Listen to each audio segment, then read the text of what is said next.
Good afternoon. Today our topic is liberalization, privatization and globalization and appeal.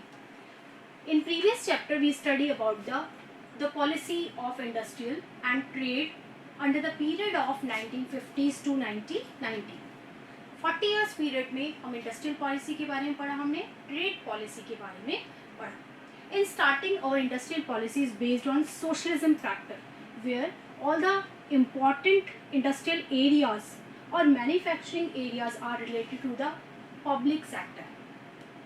The IPR, Industrial Policy Resolution in 1956, categorized the industries in three categories. In first categories, all the important manufacturing industries just undertaken by the public sector. The second category, which is just provided for the private sector, but with the joint venture with government sector also. And the third category, which is just individually provided to the private sector with the policy of license. So the period of 1950 to 1990, the 40 years long period, just given a period of time to the public sector only. After the 1990s, when just compete with the world market which is facing a very tough competition, so we change our trade policy and introduce a new economic policy which is known as LPG policy. जो हमारी new economic policy है, जिसे हम कहते हैं new economic policy,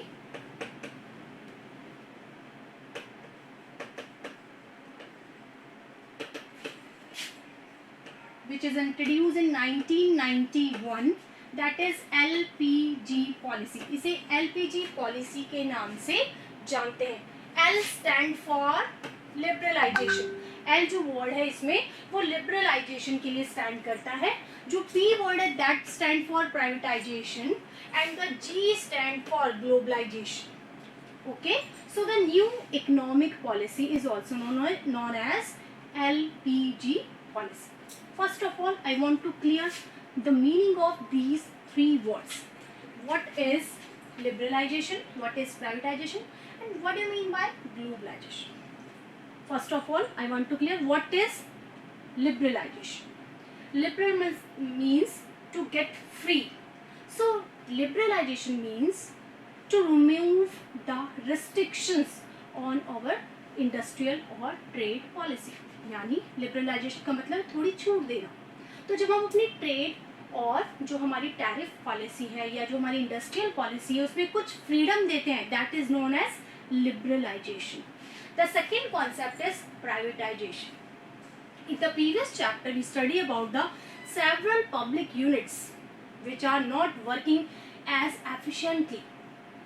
so government take a decision to give them in a private sector कि जो efficient work नहीं कर रही है पब्लिक यूनिट और इतना कैपिटल, बल्कि हैवी इन्वेस्टमेंट जिनमें हो रहा है, कोशिश की जाए कि उन्हें प्राइवेट सेक्टर की तरफ रखा जाए. And the third concept which is newly introduced, that is globalisation.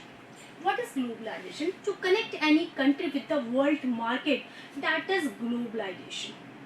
This is a new phenomena, but is a popular phenomena in these times. Here, we just compete with the world market. A new mechanism is come in Indian economy also.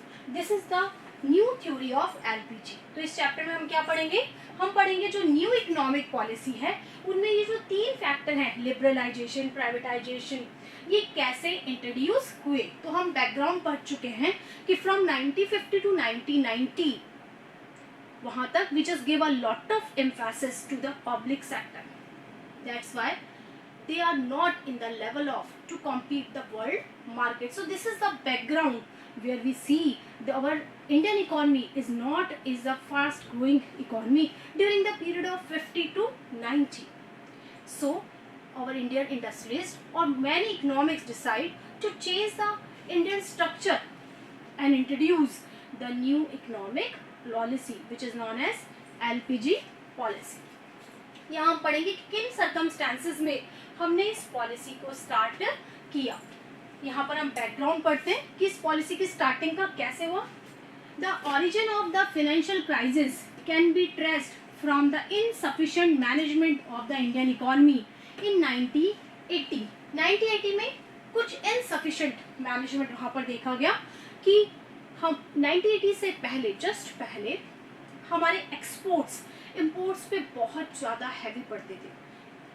हमारे imports exports पे बहुत ज़्यादा heavy पड़ते थे और हमारे पर foreign currency का बहुत ज़्यादा बर्डन था। हमने अपनी फैसिलिटीज़ को पूरा करने के लिए बहुत ज़्यादा लोन विदेशों से ले रखा था और उनको ना चुकाने के कारण हमें अपना गोल्ड भी भारत से बाहर गिरवी रखना पड़ा था स्विस अकाउंट। उस कंडीशन में ऐसा था कि उसे चुकाने के लिए हमारे पास लोन्स को चुकाने के लिए पैसा नहीं था और आने वाले इंपोर्ट्स को कंप्लीट करने के लिए केवल 2 हफ्ते का हमारे पास डॉलर्स का बैलेंस रहा था। तो ये वो कंडीशन थी जहां हमने न्यू इकोनॉमिक पॉलिसी को स्टार्ट किया। We know that for the implement various policies and its general administration, the government generates funds from the various sources such as the taxation, running public sectors, enterprises, etc. अब हमें जैसे पता है कि government पैसा कहाँ से लाती है? फ्रॉम देयर रेवेन्यू कलेक्शन, यानी गवर्नमेंट को जो टैक्स मिलता है वो टैक्स ही उसकी इनकम का बहुत बड़ा सोर्स होता है। इसके अलावा जितनी गवर्नमेंट ऑर्गेनाइजेशंस वर्क करती हैं, एंटरप्रेन्योर्स काम करते हैं, वहाँ से भी, एंटरप्राइजेस से भी हमें इनकम प्राप्त होती है। So these are the revenue source of the government. When government expenditure is more than their income, जब कभी गवर्नमेंट के एक्सपेंडिचर उसकी इनकम से ज़्यादा हो जाते हैं, when the expenditure is more than income, the government borrow finance deficit from the bank or also people within the country. अगर कभी कभी ऐसा हो जाता है, ज़्यादा डेवलपिंग नेशन में ऐसा होता है कि उनकी इनकम तो होती है कम और उनके खर्चे होते ज़्यादा, यानी जब उनके एक्सपेंसेस उनकी इनकम से बहुत ज़्यादा हो जाते हैं तो उस समय डेफिसिट यानी उन्हें घाटा होता है रेवेन्यू का। उस समय उसको कवर करने के लिए या तो वो बैंकों से लोन लेते हैं, कौन से बैंक से? आरबीआई से, या फिर वो किसी फाइनेंशियल इंस्टीट्यूशन से पब्लिक के थ्रू भी लोन ले सकते हैं। When we import goods like petroleum, we have to pay dollar which earn from the export. यदि हम कोई भी वस्तु विदेशों से मंगाते हैं तो हमें डॉलर में पे करना पड़ता है। अब ये डॉलर कहाँ से आएंगे? जब हम ज़्यादा से ज़्यादा एक्सपोर्ट करेंगे वर्ल्ड मार्केट में तो हमारे पास डॉलर्स आएंगे। Development policies required that even through the revenue were very low, the government had to overshoot it revenue to meet challenges like the unemployment, poverty, population explosion. जब कभी ऐसा होता है कि जब हमारे रेवेन्यू बहुत कम होते हैं, गवर्नमेंट की इनकम बहुत कम होती है, तो ऐसे बहुत सारे चैलेंजेस उसको शो ऑफ करने पड़ते हैं, देखने पड़ते हैं। कौन से? कि हो सकता है वहाँ अनएम्प्लॉयमेंट की प्रॉब्लम आ जाए, पॉपुलेशन पोवर्टी की बहुत बड़ी समस्या खड़ी हो जाए।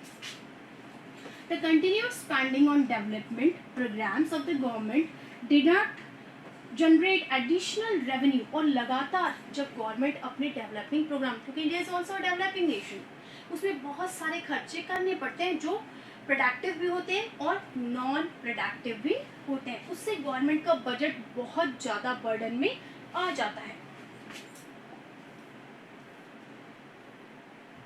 Generate sufficient from the international source as taxation, ठीक है, तब उस समय वो क्या करती है, बहुत सारे इंटरनेशनल सोर्सेज से भी उसे पैसा लेना पड़ता है। When the government was spending a large share of its income on area which do not provide immediate returns such as social sector, defense, there was a need to utilize the rest of the revenue in a highly efficient manner. अब कभी कभी government को जो developing nation में होता है इतना ज़्यादा खर्चा उन सेक्टर्स में करना पड़ता है जहाँ से आउटपुट बहुत कम होता है। For example, now these days we are spending a lot of on our defense. अभी इस समय भी हम देख रहे हैं मोदी गवर्नमेंट में डिफेंस में बहुत खर्च किया जा रहा है। अब defence is not a productive area, defence कोई प्रोडक्टिव एरिया नहीं है। हालांकि आप सोचेंगे खर्च तो करना पड़ेगा, पर उसके तुरंत इमीडिएट रिटर्न्स नहीं होते। आप प्रोडक्शन में लगाएंगे तो इमीडिएट रिटर्न मिलेंगे, लेकिन डिफेंस में कभी इमीडिएट रिटर्न्स नहीं होते। इस तरह से गवर्नमेंट की रेवेन्यू का जो लेवल होता है वो इल बैलेंस हो जाता है, उसके खर्चे ज़्यादा होते हैं और इनकम कम हो जाती है।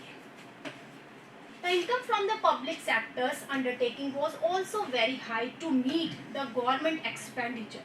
इसी तरीके से जो प्राइवेट सेक्टर है उनके मुकाबले में पब्लिक सेक्टर से होने वाली इनकम बहुत कम होती है, फॉर एग्जाम्पल आप प्राइवेट हॉस्पिटल में जाइए, छोटे से इलाज का वो बहुत बड़ा बिल बना देंगे। उसी इलाज के लिए आप एसएमएस जाइए, जो एशिया का नंबर 1 हॉस्पिटल माना जाता है, वहाँ पर जो खर्चे होते हैं बहुत कम है। तो गवर्नमेंट के सेक्टर से होने वाली इनकम क्या हो गई है, कम हो गई है, जिससे वो अपने खर्चों को पूरा नहीं कर पाते। Our foreign exchange borrowed from other countries and international financial institution was spent on meeting consumption needs. उस समय हमें क्या करना पड़ता है, इंटरनेशनल मार्केट से हमें लोन लेना पड़ता है। Neither was an attempt made to reduce such as profligate spendings, nor sufficient attention was given to the boost exports to pay the growing imports. उस समय क्या कंडीशन होती है कि हमें उस समय अपने इस एरिया को प्रॉफिटेबल बनाने के लिए हमें इंपोर्ट से ज़्यादा एक्सपोर्ट्स पर ध्यान देना चाहिए। In 1980 the government expenditure began to exceed, और 1980 में यही हुआ कि हमारे एक्सपेंडिचर बहुत ज़्यादा बढ़ गए। Its revenue by a large margin that beating the expenditure through borrowing become अनसैटिस्फेबल, यानी जो प्रॉब्लम क्या आ रही थी कि हमारे खर्चे तो ज़्यादा हो गए और हमारी इनकम कम हो गई। अब हम अपने रेवेन्यू से उन इस इनकम को पूरा नहीं कर पा रहे थे। Become unsustainable, prices of many essential goods rose sharply, imports grew up very high rate without matching growth of the export. So these are the condition of 1980s। अगर आपसे क्वेश्चन पूछा जाए why the new economic policy या why the LPG policy was introduced, कि जो LPG policy है वो क्यों इंट्रोड्यूस की गई, तो उसके रीज़न है, सबसे पहला reason, the government expenditure are exceed to their income. जो गवर्नमेंट के एक्सपेंडिचर्स थे वो इसकी इनकम से बहुत ज़्यादा हो गए थे। Second thing, most of the public sectors are not generating more income as they are invested, कि जितना पब्लिक सेक्टर में इन्वेस्टमेंट किया गया था उसके तुलना में इसमें होने वाली इनकम कम थी। Third thing, our imports are exceed on exports, हमारे इंपोर्ट पेट्रोलियम में, डेवलपमेंट मशीनों में इतने ज़्यादा हो गए थे कि हमारे एक्सपोर्ट उसकी तुलना में बहुत कम थे। So these are the background why we started the new economic policy. As pointed earlier, foreign exchange reserve declined to a level that was not adequate to finance import for more than 2 weeks. The fourth reason is कि हमारा जो finance market था या हमारे देखते कि foreign currency का जो कोटा था वो भी धीरे धीरे इतना कम हो गया कि केवल हम 2 हफ्तों के लिए ही इम्पोर्ट कर सकते थे। उसके बाद हमारे पास विदेशी जो मुद्रा था उसका डॉलर्स का जो स्टॉक था वो खत्म हो जाएगा। There was also not sufficient foreign exchange to pay the interest that needed to be paid to international lenders, और हमने जो उधार ले रखा था उसका इंटरेस्ट पे करने के लिए भी हमारे पास डॉलर्स नहीं थे। Also no country and international funder was willing to lend in India, और ना ही कोई व्यक्ति चाहता था उस समय 80s में कि भारत में इन्वेस्टमेंट करे। India approached the International Bank of Reconstruction and Development, that is known as IBRD। यहाँ पर आप फुल फॉर्म लिखेंगे, what is the full form of IBRD, question लिखते जाए साथ में, right the full form of IBRD, IMF,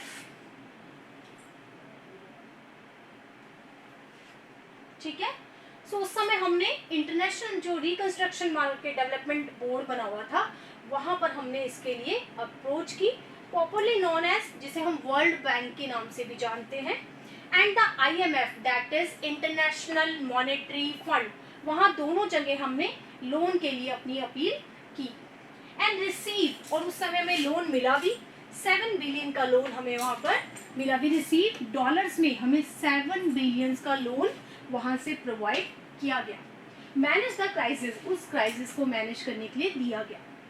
For availing the loan, these international agencies accepted India to liberalize and open economy to removing the restriction। लेकिन ये loan किस behalf पे दिया कि इंडियन इकोनॉमी में जो रिस्ट्रिक्शंस है, जो स्टिकनेस है, उसको रिमूव किया जाए और वर्ल्ड मार्केट को इंडिया के लिए खोला जाए, क्योंकि 50s के बाद हम ब्रिटिश रूल से इतने परेशान हो गए थे कि हमने वुड की एंट्री हमारे मार्केट में बंद कर दी थी फॉरेन कंपनीज की।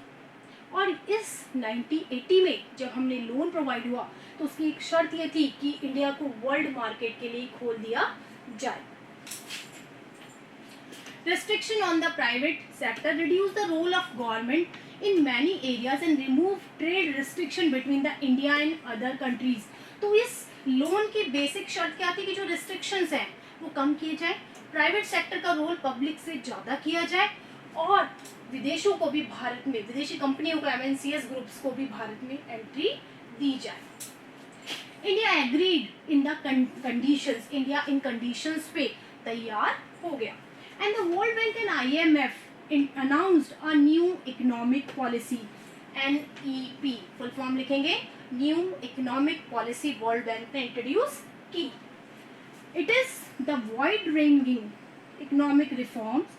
The thrust of the policies was toward creating a more competitive environment in the economy and removing the barriers in the entry growth of firms। ये जो पॉलिसी थी इसमें एक तरफ रिफॉर्मिंग वर्क किया गया।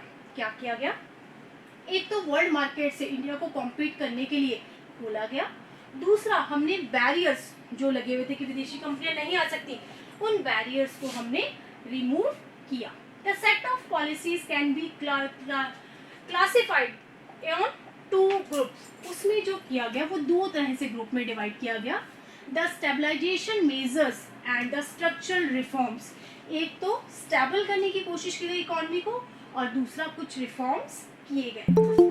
यहाँ स्टेबलाइजेशन मेजर्स में हम जिसको शामिल करेंगे, दीज आर,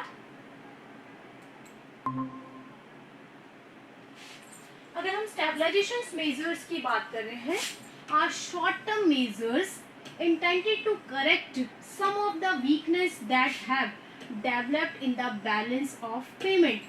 जो हमने 2 तरह के रिफॉर्म्स देखे, उसमें पहला रिफॉर्म्स था स्टेबलाइजेशन का रिफॉर्म था, जिसमें कोशिश की गई कि जो हमारा बैलेंस ऑफ पेमेंट है, यानी हमारे इंपोर्ट तो ज़्यादा है और एक्सपोर्ट क्या है, कम है, इस बैलेंस को करेक्ट किया जाए।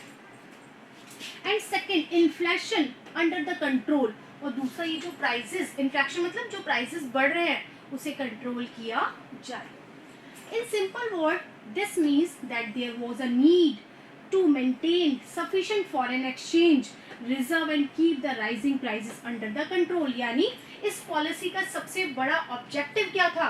to achieve a certain amount of foreign dollars, कि हमें डॉलर्स जो करेंसी है, फॉरेन करेंसी, उसका एक अच्छा स्टॉक मेंटेन करना है, इसके लिए हमें अपने एक्सपोर्ट बढ़ाने पड़ेंगे। दूसरा, जो ये प्राइजेस बढ़ रहे हैं डोमेस्टिक मार्केट में, इसको कंट्रोल करना पड़ेगा।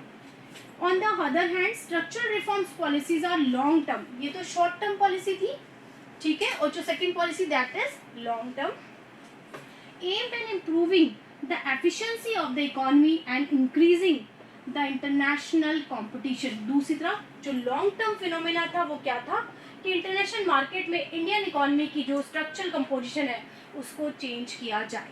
उसमें सबसे पहला प्रयास था लिबरलाइजेशन, जो रिस्ट्रिक्शन हमें रिमूव करने हैं। अब यहाँ लिबरलाइजेशन का मीन देखिए, through a few liberalism measures were introduce इन 1980। 1980 में थोड़े से मेजरमेंट यहाँ पर किए गए। क्या किए गए? एक्सपोर्ट इंपोर्ट पॉलिसी में चेंज किया गया। Technology upgradation, fiscal policy and foreign investment, reform policies initiated in 1991। यहाँ पर हमने इंपोर्ट और एक्सपोर्ट की जो अपनी पॉलिसी थी उसमें चेंज किया। फॉरेन इन्वेस्टमेंट में अब फॉरेन इन्वेस्टर्स को हमने यहाँ पे आमंत्रित किया, they have to invest in Indian economy also. And foreign exchange market में अपना जो वर्चस्व बनाने की कोशिश की गई।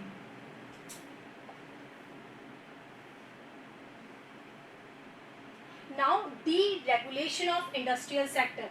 अब हमने अपना इंडस्ट्रियल सेक्टर को दोबारा रेगुलेट किया। कैसे? Regulatory mechanism were enforced the various industrial licensing under which every entrepreneur had to get permission from the government official to start a firm। पहले क्या था? From 1950 to 1990 there was an enclose to get the license to starting any type of firm और industry, यानी पहले किसी भी firm और industry को स्टार्ट करने के लिए आपको लाइसेंस लेना पड़ता था। क्लोज अ फर्म और decide amount of goods that could be produce, और इसी तरह से हमें किसी फर्म को क्लोज करना है या किसी गुड का प्राइस डिसाइड करना है वो। Private sector was not allowed in many industries, तीसरी चीज कि बहुत सारी चीजें थी जहां प्राइवेट सेक्टर अलाउड नहीं था, only government have monopoly there. Some goods could be produce only in small scale industries, control the price with fixation and distribution of selected industries product. और इसी तरह से हमने कोशिश की गई कि some goods be produce only in small scale industry, हमने एक लिमिट बता दी गई कि ये गुड्स केवल स्मॉल स्केल इंडस्ट्री में ही प्रोड्यूस होनी चाहिए। So these are the some reforms which were taken under the liberalisation.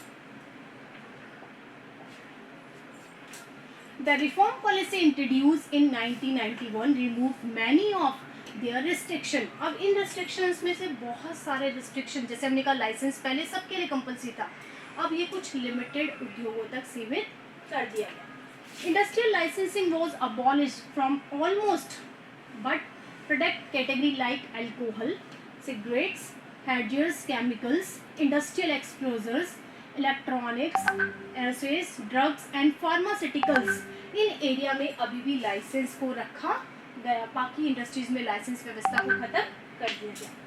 The only industries which are now reserve for the public sector are a part of atomic energy, यानी अब public sector के role को ज़्यादा बढ़ाया गया और private sector में कुछ लिमिटेड जैसे एटॉमिक एनर्जी है and some core activities in railway transport may be considered, यानी कुछ रिजर्व्ड एरिया गवर्नमेंट के लिए रखे गए। Many goods produced by the small scale industries have now been reserved. In most industries, the market has been allowed to determine the prices, और बहुत सारे areas में प्राइसेस को क्या किया गया, डिटरमाइन किया गया। So these are the reforms which are done during the new economic policy by liberalization। कि लिबरलाइजेशन के थ्रू आपने कौन कौन से चेंजेस किए। यहाँ पे क्वेश्चन लिखेंगे, आपने लिख लिए शॉर्ट फॉर्म्स, फुल फॉर्म्स लिखिए, उसके बाद सेकंड क्वेश्चन लिखिए। सेकंड क्वेश्चन लिखिए, why new economic policy is introduced in India, why new economic policy introduced in India. Third question लिखिए, what do you mean by liberalization, what do you mean by liberalization, what reforms were done, what reforms were done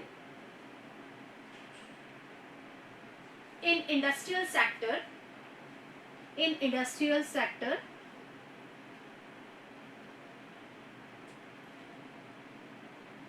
to promote liberalisation, यानी industrial sector में क्या changes किए गए 1991 में ताकि liberalisation ज़्यादा बढ़ सके। अब हम देख रहे हैं कि फाइनेंशियल सेक्टर में, वो तो हमने देखा कि इंडस्ट्रियल सेक्टर में क्या चेंजेस किए गए कि प्राइवेट सेक्टर को ज़्यादा प्रमोट किया गया, पब्लिक सेक्टर को कुछ क्षेत्रों तक रिजर्व कर दिया गया, लाइसेंस की जो पॉलिसी थी उसे कुछ इंडस्ट्रीज तक, केमिकल इंडस्ट्रीज तक, इनके तक, एटॉमिक एनर्जी तक उसे रिजर्व कर दिया गया।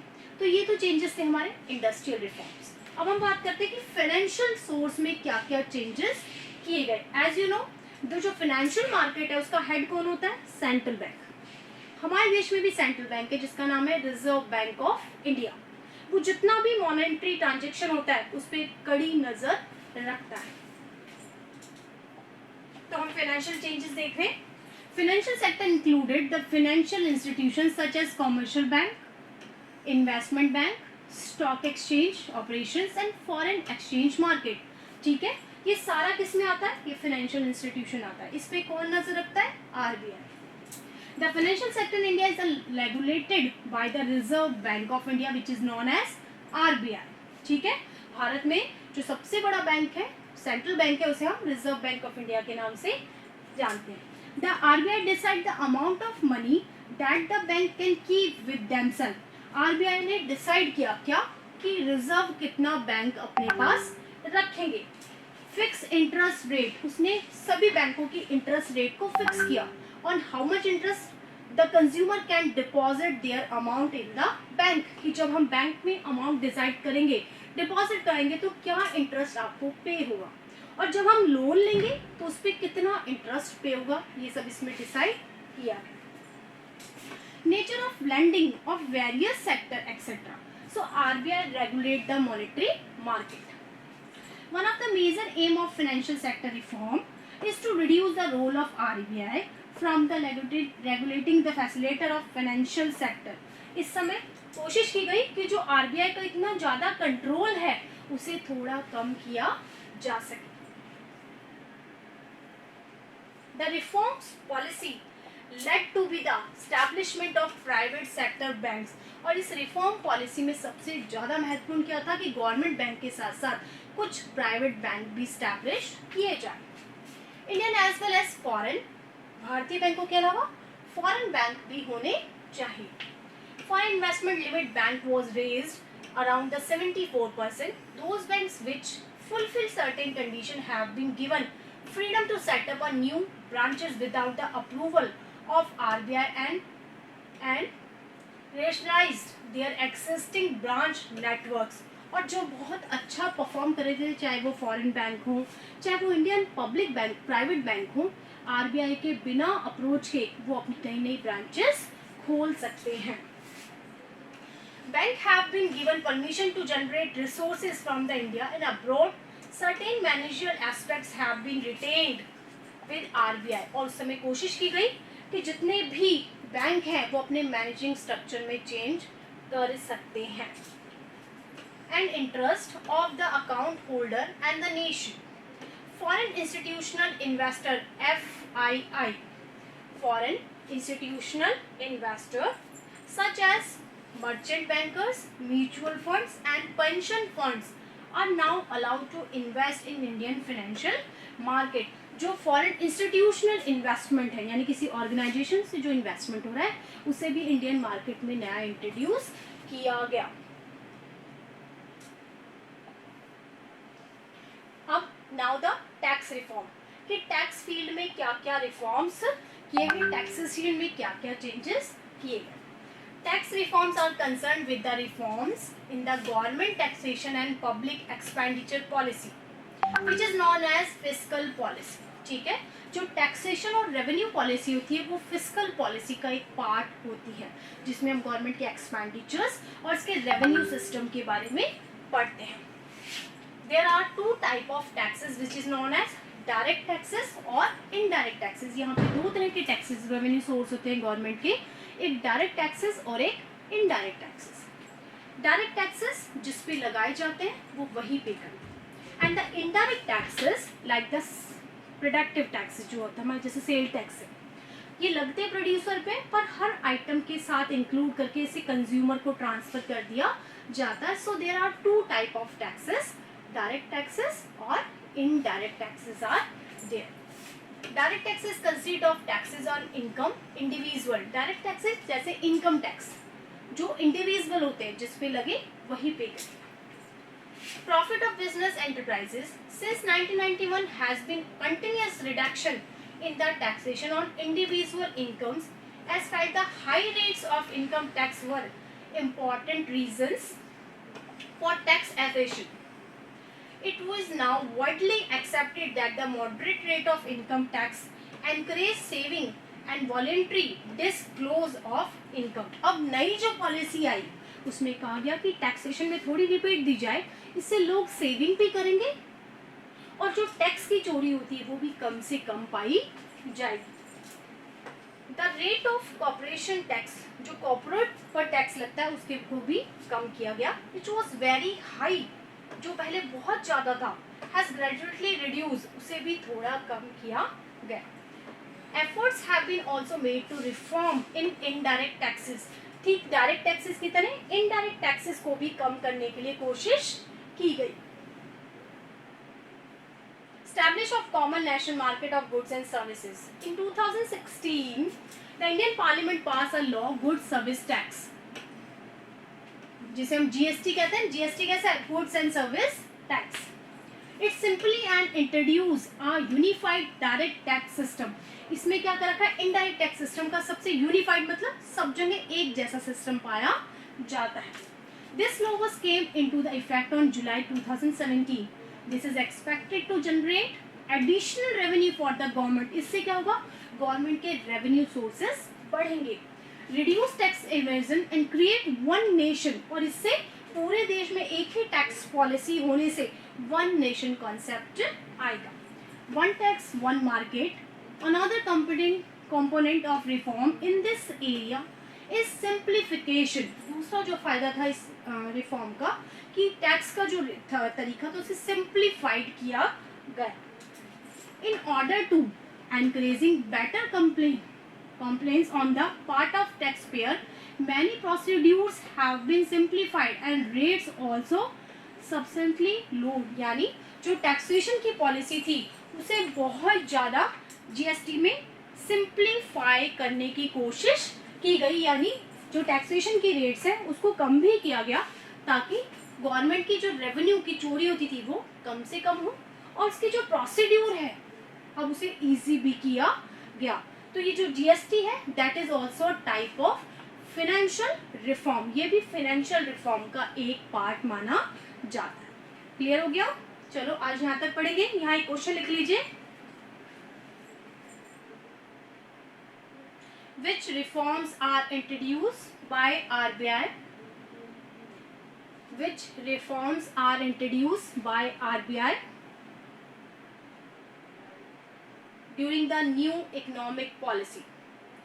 During the new economic policy, कि न्यू इकोनॉमिक पॉलिसी में कौन कौन से रिफॉर्म्स इंट्रोड्यूस किए गए? ठीक है, युवराज कुछ कह रहे हो बेटा?